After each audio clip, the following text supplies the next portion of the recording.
Welcome, everybody. How's it going? Welcome to Side Project, our journey through all the topics that are on our mind as we rumble through middle age. Anyways, I'm Layla, and I'm here with my dear friend, Ruthie. Hi, Ruthie. Hi, Layla. I'm excited about today's episode. We, usually talk about kind of health and nutrition and wellness and kind of all the things that are happening to our body, which are usually, not the most uplifting topics. And today's topic is a little bit different. And again, like our last topic, this one was recommended by one of our listeners, and we love it when listeners recommend topics. But today we're talking about financial planning and wealth management. So something a little bit different for us. Yeah. And honestly, something that is super important to me and always has been. I never understood why women didn't talk about money.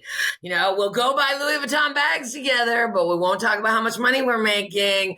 And those guys are constantly one-upping each other and talking about money. And so, a lot of my career, I spent a lot of time yelling about the money and trying to fix this situation. So this one is near and dear to me. But the truth is, no matter how much money you have, a lot or a little, you have to think about how to use it to maximize the best life possible, right? And that's defined by you and what you want to do in your life. But there are great people like Laura Combs, who we're going to talk to, or Ruthie's going to give you a little more background on, who can give you really good insights and really good advice and really good planning tools to think about how to make your money last for you, no matter what that means, right? Because everyone has a different idea.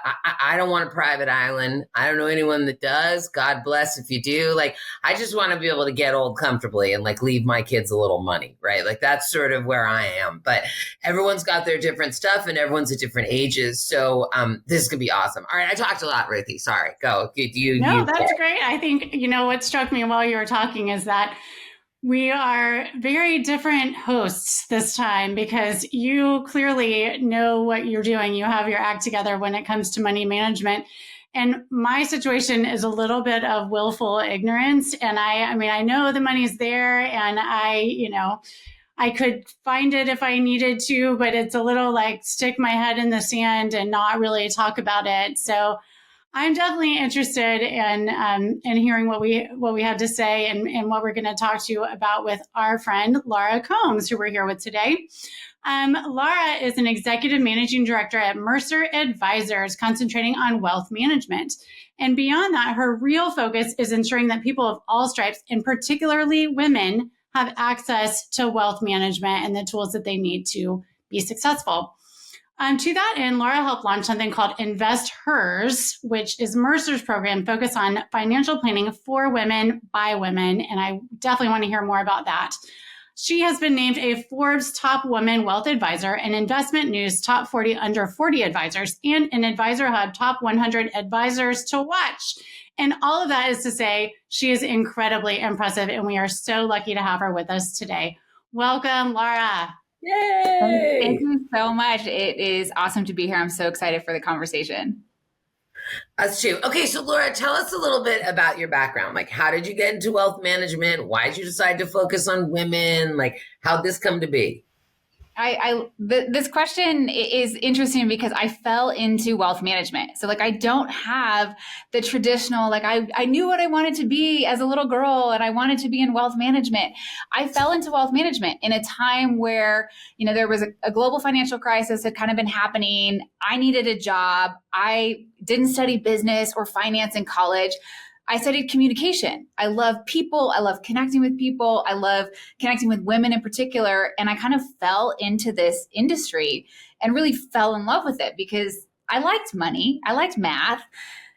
But I wanted to, have friends and have a boyfriend in college. So I didn't go study math. Nothing against people that study math. We need you. You're amazing.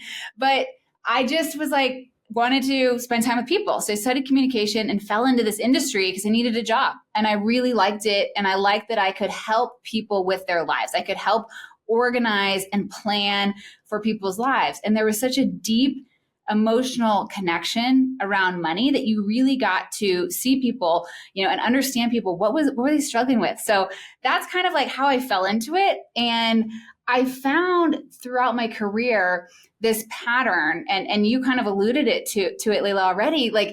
women didn't grow up learning about money, like just whether it was generational or just not talked about. And so I really felt like a lot of the clients that I met with, if it was a husband and a wife, for example, like the wife like was not involved, like she didn't want to be involved. And so just figuring out how to really connect with women and get them in the conversation, that's the reason I have so much passion around it, is just getting people in the conversation. I love that. And that's what a great success story, especially for, kind of recent college graduates who still have no idea what they want to do with their careers. It's like, you don't have to study math or entrepreneurship in order to have a very successful career. So silver lining there. Okay, well, tell us about Invest Her. I kind of want to learn more about that. How did that get started? Who is it for? What are the goals? All that good stuff. So I, with a couple other women at Mercer Advisors, launched Invest Hers in 2018, which there was a lot kind of happening in the world. There was a lot of conversations around women and focusing on women in finance and the industry and leadership positions and advisory roles. And we wanted to put together something that was more than just lip service, was something that was really an initiative, a program that would actually help women in their career. And Invest Hers really has two key focuses. One is external, to be the firm of choice for female wealth management clients, that Mercer Advisors was going to be the firm of choice. And the second, which is what we've spent a lot of the last couple of years really focusing on, is being the firm of choice for women who are interested in a career in wealth management. And so we have within the organization, like we've done an amazing job of having programs and opportunities for women to connect to, whether that's get better at public speaking, whether that's get involved in sales, right? Women in sales is not a popular area. So how do you get better at your sales skills if you're going to be in a sales role? As well as really thinking about mentorship. How do we mentor? We've had a women mentoring women program for years. We do an annual summit. We just came off of that earlier this month, where we got 125 women from the organization together in a room for 2 days to just talk about what we're seeing, talk about what we're learning, focus on, how do you work on your negotiation skills, like really practical skills that women in wealth management can actually go back and then implement. So that's kind of the piece for me, but I really wanted it to be actionable versus just like kind of off the side, like, oh, we have this thing for women, but it's really led to women wanting to join the organization because of our focus on helping them in their careers, as well as even, firms that, Mercer acquires firms want to join us. A lot of women-owned businesses are excited because we have a strong female presence and they want to be a part of what we're doing with women. That's awesome. That's a big deal. I did a bit of that during my career too. And you're just trying to create systematic change. And it's important to figure out a way to really think broader than just the kind of the one step thing that's right in front of you. So kudos to you. That's amazing. All right, Laura, what are like some common money myths that women are taught growing up? I mean, I know I was taught a lot of dumb stuff, but like what are some common ones and how do we unlearn them? Like, how do we reprogram ourselves around money a little bit?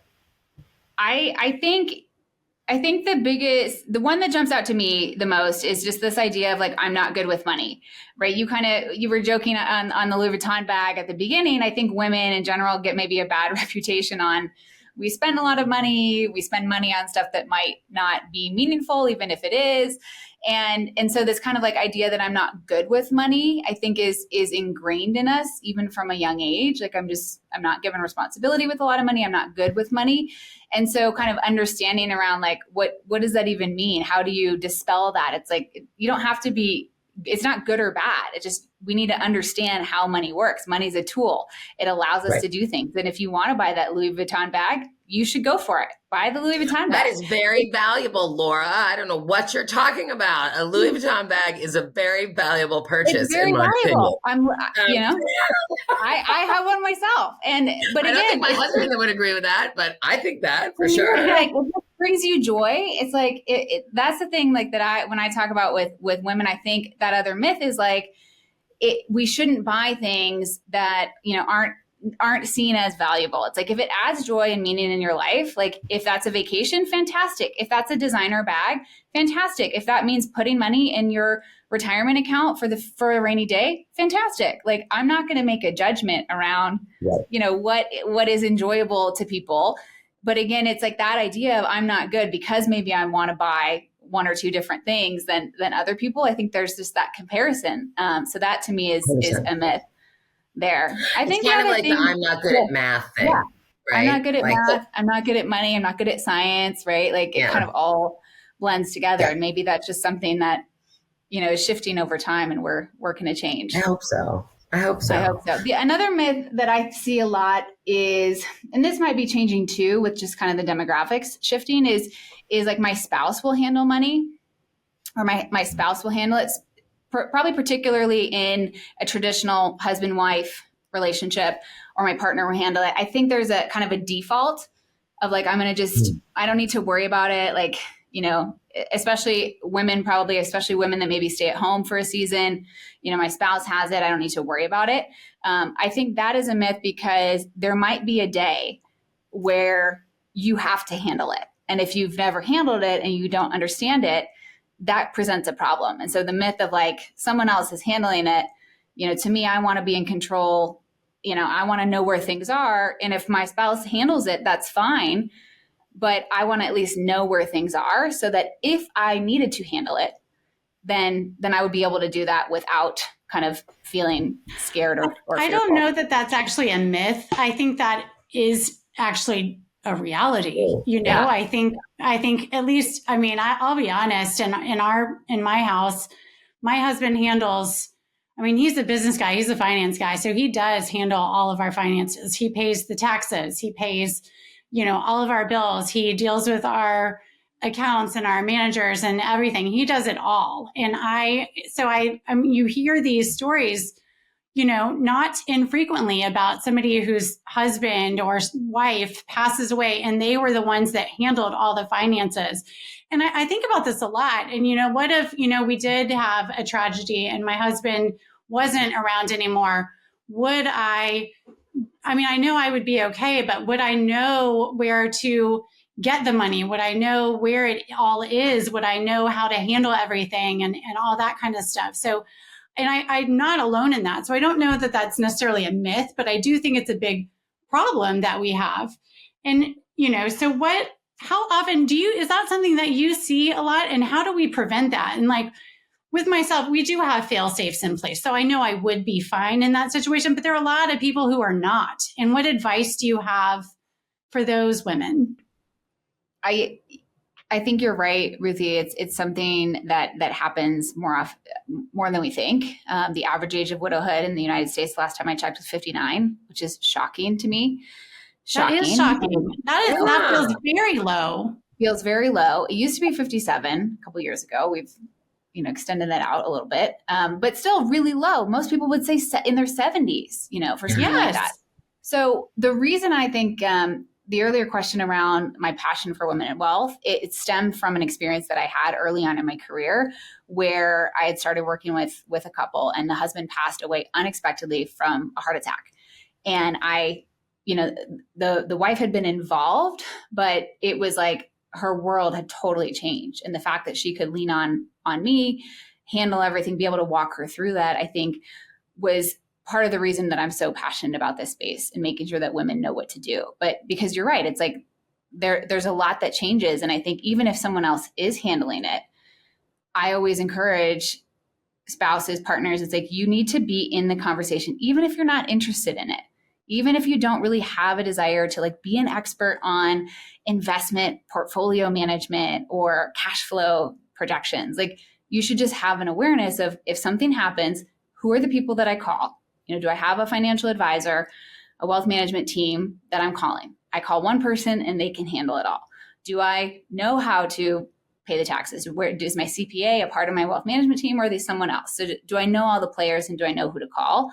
That is something that I encourage people to figure out, making sure that you have, to your point, what is the plan if something happens? And it's a hard conversation. And that's, again, I think not a myth, but a reality of like, we often are not wanting to have these difficult conversations or talk through, hey, what if something happens? Are we going to be okay? Who do I call? Where do I go? Because we don't want to think about it, right? The mortality piece, we don't want to think about that.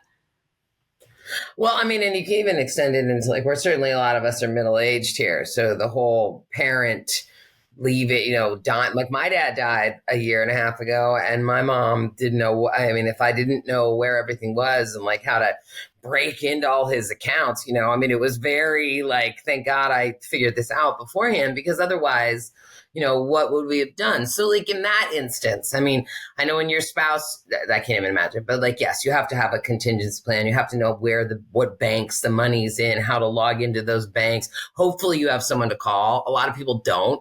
Right. A lot of people are just going to have to figure it out. So know where things are, know like sort of how things are organized. But what about with your parents, right? Like I had a very hard-headed father, and he had his ideas about how things were going to be, and he was not very communicative. So it was really like digging out when I had to take all this over. But like, what advice do you give people as they're moving into that? Like one parent's going to pass, both pass, inherit, all that sort of stuff. How do you kind of guide your clients when you're thinking through stuff like that? Yes, this inheriting wealth piece is massive, because you think about like the great wealth transfer. We've all probably heard that term, or many of us have heard the term, the great wealth transfer. We're going to see this massive transfer from generation to generation and spouse to spouse, which is, I think, hits both of the scenarios that you're describing. And what it makes you really think about, and I just wrote an article about specifically how women receive wealth and how we should be thinking about it. But one of the things that I'm doing more with my clients is this idea of a family meeting. And, we just came off Thanksgiving, we're headed into the holidays. It's kind of this idea of being able to sit down with multiple generations. And so this might be like, if you're talking to your parents, and I've done this with my parents, is like, let's figure out where everything is, where are the accounts. I don't need to know, all the values, because again, part of that is this privacy piece from older generations, right? They didn't talk about money. They didn't want to talk about it because, they didn't want people to know how much they had or didn't have. And so to me, it's just sitting down with family and saying, I need to have a family. It's kind of this family meeting. We're going to talk about it. And I think we're seeing this, it's becoming more common, or people are at least more open to it, of let's just get everything in order. Because if your parents pass, it can be a giant mess for the kids. And many parents do not want to leave their children with a giant mess. And so I've often seen, couples that might be hesitant, the kind of the older generation, I'm hesitant to do this. I don't want to talk about it. But the idea of leaving their children with a massive mess and a tangled box of cords to try to untangle, like they don't want that either. They want to hand them a beautiful box with a bow, that everything is in order. It's very, very seamless. Doesn't mean it's going to be easy, because it's still going to be emotionally and probably time spent, kind of walking through that process, but at least everything is clean and organized to be able to have a seamless transfer. And that can all be done with estate planning. Like that, those generations can do estate planning to be able to seamlessly and effortlessly transfer that, versus the giant box of cords that we all have in our basement somewhere. Are there tools for that, like online tools or like documents or something that can help people get everything in order? Or is that really like you need to have kind of a wealth planner or a financial advisor on your side? On the estate, it's a great question. The answer is kind of, it depends. My lawyer answer for you. It depends. And the reason I say that is it depends because it depends on where you live, depends on what state you live in. Each state has a different state estate tax law. So obviously we have the federal estate tax law, and then each state has their own state estate tax law. And so it depends on where you live and how assets might transfer based on different states. And so I would say a lawyer is a good opportunity, a good place to start. I would say even before that, just if you do not have basic estate planning documents, a lot of the times, we do those for all of our clients as part of working with us. That's just part of our service, because we believe that strongly that everyone should have an estate plan. There are websites that you can get, estate plans at for free. There's very, very low cost estate planning. And so the basic documents would be that you have a will, a power of attorney, and then the trust document is really what makes it those transfers really seamless, that those assets can transfer from, an owner to a beneficiary without having to go through probate. And that's, I think, a much more seamless process than having to do a public court-led process with probate. Yeah. So now let's talk things about wills for a second. Yeah. I think a lot of we did our wills, when we had our first child, and that child is almost 14 now. And have we looked at our wills once since then? No. And I have a lot of friends who tell funny stories about how they like signed their will on their way to the hospital to have their baby, because you got to have that in place. But so now, 14 years later or 20 years later, I mean, when is it time to re-examine our wills, and how important is that to, I know that they would still be valid, and everything we put in place is still, vaguely in line with what we want. But, is it time for us to go in and really kind of reevaluate that? The answer is probably yes. I would say if it's been more than about 3 to 5 years, and the reason is estate law has changed since then. So just kind of making sure they're up to date with the current estate law changes. There's been a lot of changes in the past, at least past decade. So that would, not massive, but it would be at least worth looking at. The other thing that I would say, my oldest is 12. And we've kind of relooked at ours every time we've had other children. I have a lot of kids, so we've looked at it a few times. But the thing that we've looked at is not necessarily, from a will, on the will side, is just if something happened to us, are the people that we've named to kind of take care of our kids, are those still the right people? And back to Layla, the aging parents conversation, this is where I actually see challenges where people have not updated their will. They might still have their parents named, who are now in their 70s, 80s, might not even be here. And so those are the things that people need to dust off and say, like, are these still the right people? Or maybe I don't want the sibling or family member anymore. So those are the things on the guardianship, especially with minor children. And then if you have trust documents, it would be, financial, who's managing the money if something were to happen to you or your spouse. I have seen wills where not all of the children were explicitly named, and there was a provision around, these are my only children. And so we, quickly updated that for this family, this new family, because their third child was not included. So those are some unique things that maybe, like, if they're older documents, might not have the language, all of my, children kind of thing. Right. That sort of feels like the good premise for a sitcom. Yeah. No, Exactly. except if you're the kid who didn't get the money, right? Exactly. You're like, Maybe a comedy. the kid would, it would show how he's resilient or something. I don't know.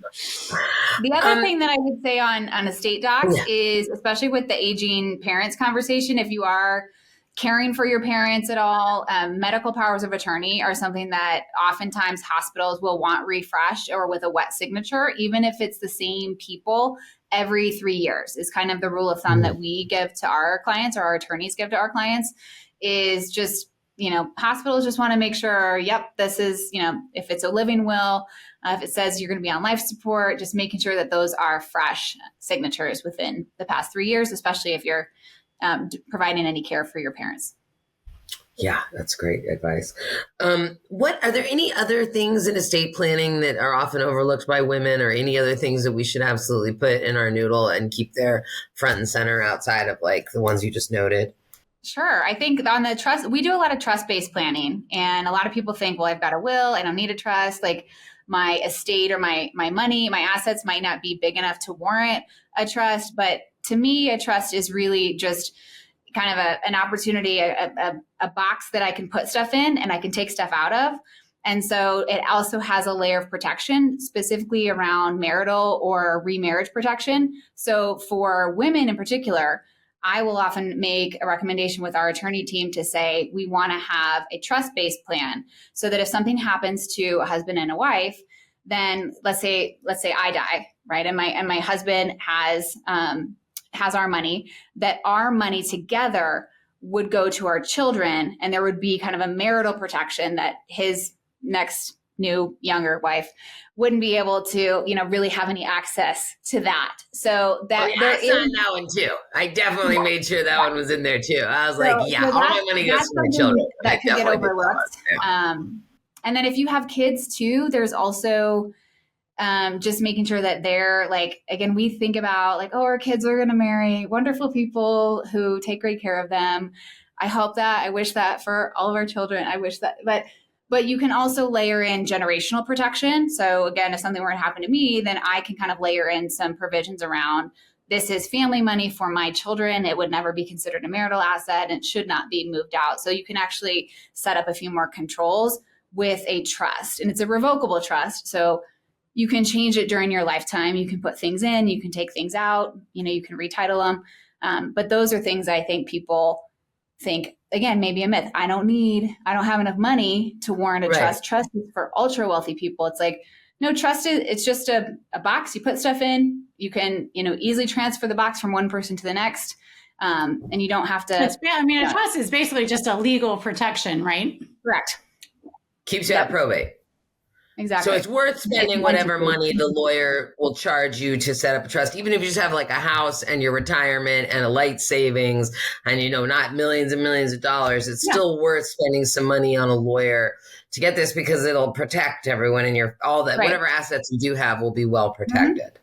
And the other thing is if you're a business owner or you're entrepreneurial, it's definitely kind of protects assets maybe away from your business, things like that. You can kind of just make sure that you're not crossing lines in your, personal name. So, and to set up a trust, you just work with a lawyer, right? You can work with your financial planner, and really you need to find like an estate planning attorney. Is that correct? Correct. Yep. Correct. But like I said, for all of our clients, we're doing trust-based planning that includes wills, powers of attorney, and trust documents for all of our clients, because we think that's the best way to do it. And you probably have in-house legal people, so you're kind of like a one-stop shop. Correct. That's great. That's handy. Very handy. Okay, let's talk about investment for a little bit. So let's say you've got Alayla's like beaming. She's like, this is her topic, y'all.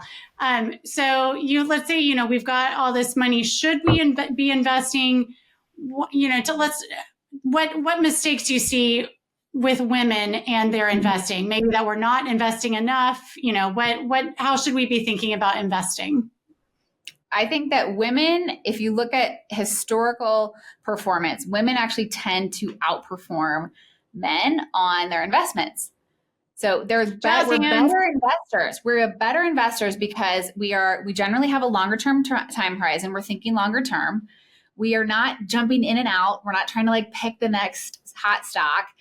The thing that we struggle with, so the mistake that we make is we wait too long to get in.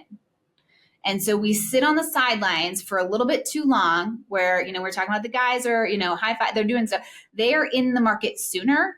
We are holding cash more. So women tend to hold cash more because they maybe, again, we weren't taught about investments growing up. We weren't shown here, here's how to invest. Here's a Roth IRA. Here's a brokerage account. And so we will hold our cash longer until so we're just a little bit behind on our male counterparts. So I would say for that is a mistake that we make. However, when we start investing, again, we're generally more diversified. We're not in just one or two stocks. We've got a broader portfolio that tends to outperform over time because we've got kind of that bigger view. The other thing that I think are good at and women tend to do is invest in line with their values. So women will often invest more in things that are important to them, whether that's, companies that are doing good in the world, companies that might have a faith-based focus, or maybe screening out companies that they don't want to invest in. We often see women's investments align with their values. And so that's something that I think is fantastic and has become much more mainstream in the investment world. How should people think? I mean, I'm a big proponent of investing. I was a venture capitalist for a while. And a big premise of our fund was to get female operating executives investing because, even like the ones you thought should be investing weren't investing. But how do you advise women that come to you and are just starting to think about this? How do you advise them to think about investing? How do you start, if you will? I think about it. I stole this from a gal where we talked about all the different shoes in our closet. And it's like, we want to have different, and we could go back to our bags conversation as well. But when we think about it, investing, it's like we want to have a lot of different companies in the portfolio. We want to have a lot of different ways to earn return. We don't want to necessarily just pick one thing. And that's kind of like the risk conversation. We think about risk and return. women do tend to have a little bit more risk aversion than men. Not that that's good or bad, but it's just like we would probably have a more balanced portfolio. But I will often try to kind of design it as like, let's think about the shoes you have in your portfolio. Like some of them are going to be your high heels. Some of them are going to be your ski boots, your outdoor shoes, whatever it might be, your flip-flops for the summer. We want to have different types of investments in our portfolio because we never know which one is going to perform. We never know which ones we're going to need. So that's that. When I think about just like basics of diversification, that's just an analogy I use. You could probably use something else, whether it's getting ready, you want to have your different makeup brushes for your different hair, your hair tools, whatever your analogy resonates with you. But I think about it in terms of like, once women understand the risk and return relationship, then I think we are much more likely to get invested. And so to me, it's just, if you've had zero experience with the stock market, like women may not tend to jump into being an all equity gal. And so it's figuring out how to get them comfortable. And so I have a client that I worked with when I started working with her, all cash, like $1 million in cash. And I was like, this is a lot of cash, but just didn't know what to do with it. And then over time it was interesting. We started with probably a very conservative portfolio, which would be considered maybe only 30% stocks or equities, which have higher risk for listeners, and 70% fixed income and bonds. Now she's probably switched. Now that we've been working together, she's probably more 70% stocks because that's got the long-term growth. And we want to have that to build the portfolio for those future Louis Vuitton bags or whatever we might want to do. And so it just took time for her to kind of get comfortable, see how the portfolio works, see the returns, and that's fine. But at least we were in the market and not sitting on the sidelines. Yeah. My mom calls the stock market gambling. I mean, that's how little she understands. She's like, it's gambling. I'm like, it's not gambling. It's, I mean, like. That's how I am too. I'm like, my husband is all about it. And it drives him crazy because I like to keep a threshold of cash on hand because like, what if something happens? And then I need it. And it's just, it's there and it's stable and it's, it's a hard asset, but it drives me crazy. I think that's a great point. And I think that's a great recommendation. And what I tell my clients is like, you should have enough cash that allows you to sleep at night. Like you should have enough cash that allows you to be comfortable and not worry about, I was kind of like bouncing off the runway. I just was on a flight earlier this week. Like you don't want to be bouncing off the runway with your day-to-day living expenses. So I will often say around 3 to 6 months. Some people might be more conservative on that. I'm usually 3 to 6 months of your living expenses. Like have that easily accessible in your checking savings account at your local bank or wherever you bank. And anything beyond that you don't need for, probably 3 to 5 years, that should be, earning or growing and working for you. I kind of think about it like it's working for you. And so I'm still a cash gal. Don't get me wrong. I love my cash account, but anything beyond that, if you're not going to need it, in the next 12, 24, 36 months for a project or a vehicle or something for the kids or whatever it is, let that money work for you for the future. And that money can be growing at a faster rate. This is how rich people stay rich. 36 months. Right? Like I'm not 3 to 6 months. That's not enough. That's not enough for me. That's like feel very comfortable. You're a warrior, Ruthie. You worry. I am, but like, no, you just said 24 to 36 months. I would say like probably, 24 months. That's probably where we are.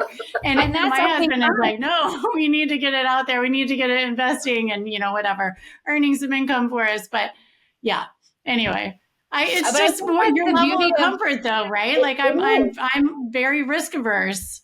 And that's what I love. There's like the mathematical answer, right? There's the mathematical answer, there's like the emotional answer, and then there's probably the financial planning answer, which is somewhere in between, right? What's kind of like the right mix? And it's not, again, there's no judgment. It's not good or bad. To me, it's like if you're waking up losing sleep, Ruthie, that you don't have enough cash, like I would not be doing my job for clients. Like if that's the scenario, like I want people to not worry about money. that is the goal of the work that I do.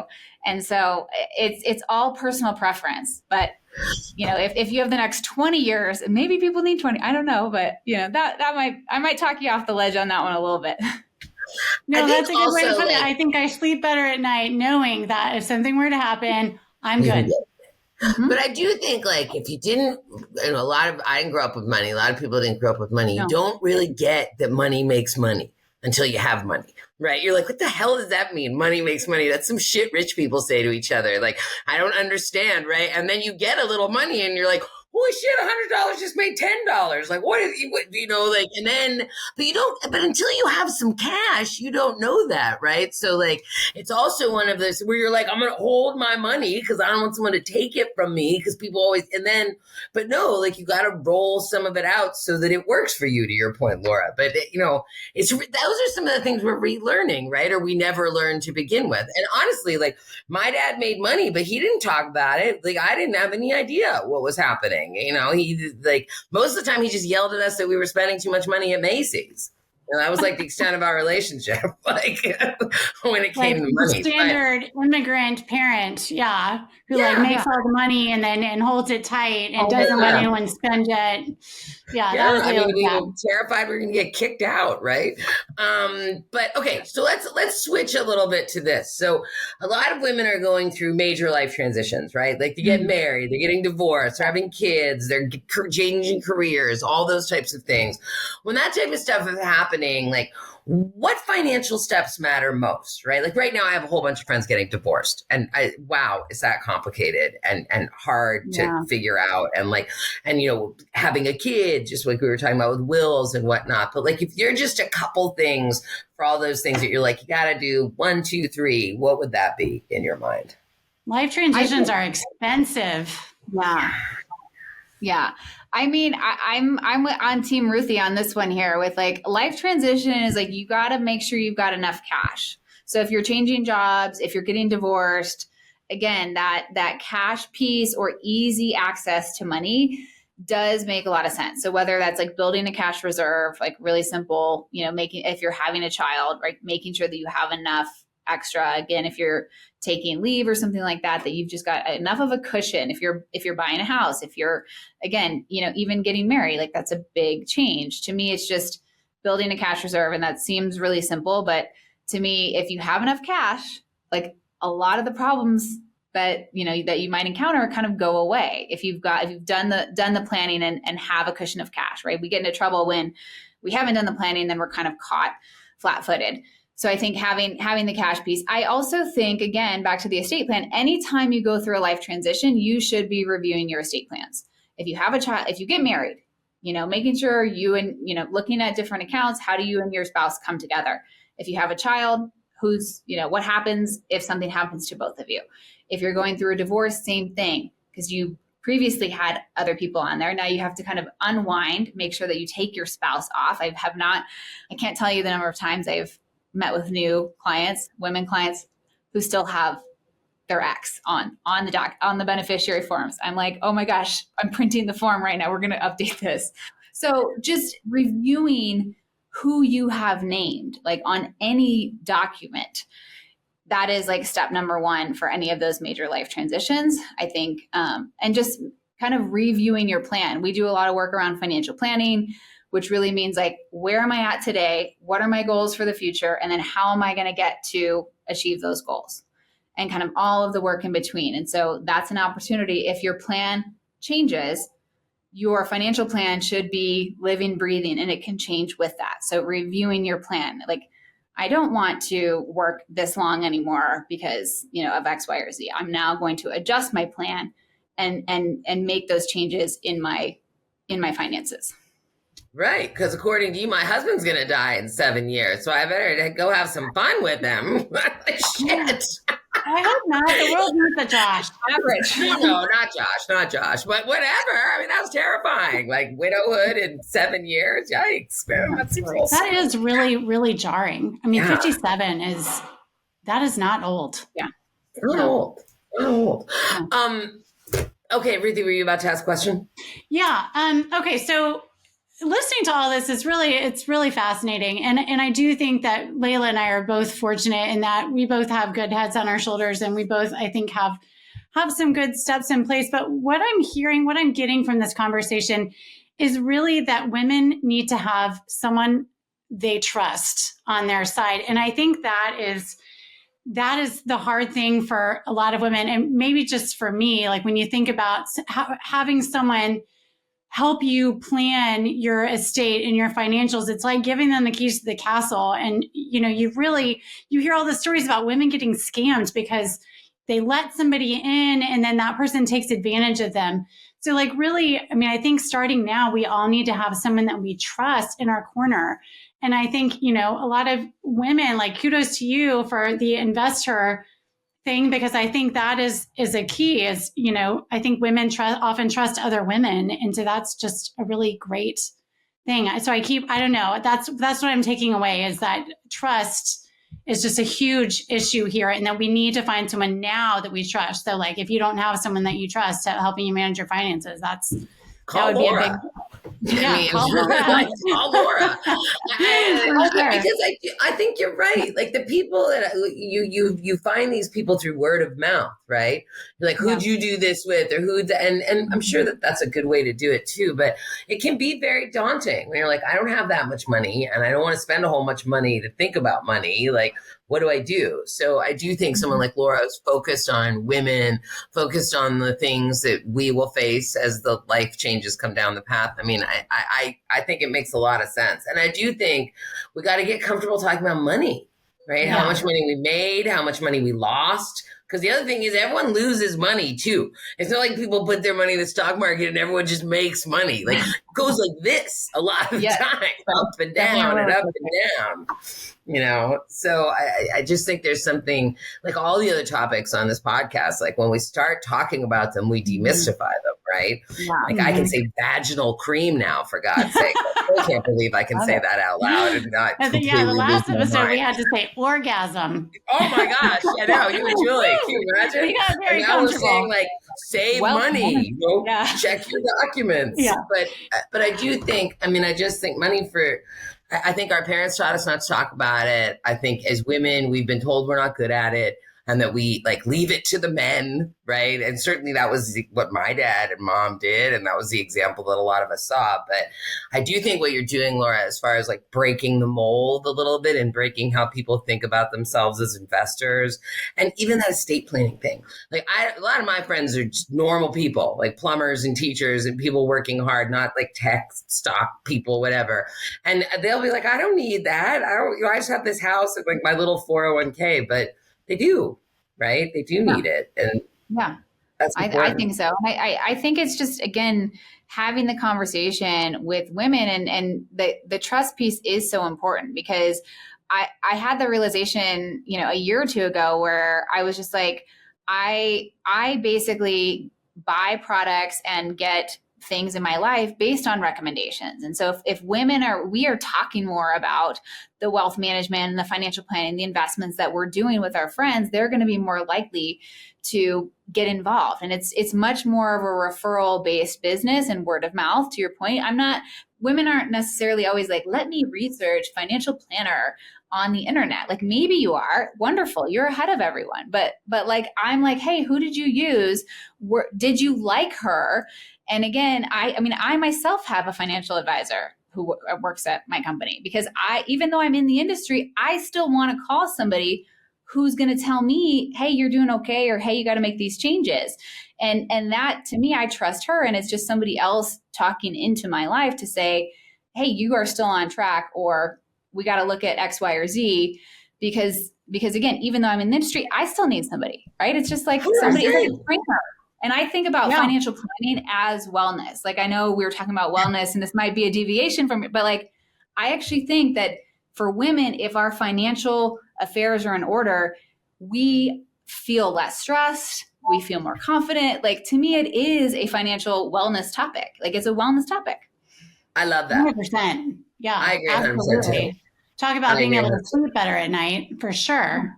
Yeah. And feel like you can take care of things. Maybe we all we like doomsday plan a little bit, but someone's got to, right? So making sure that if some godforsaken thing happens, you are going to be able to handle whatever you need to handle. Listen, that's about all we have time for today, but I gotta say, Laura, you are amazing. And the insights you gave are really important. I think generally we got to talk about this more. And we both love what you're doing. Everyone, if you don't have someone you can talk to about money, call Laura. You can talk to Laura about it.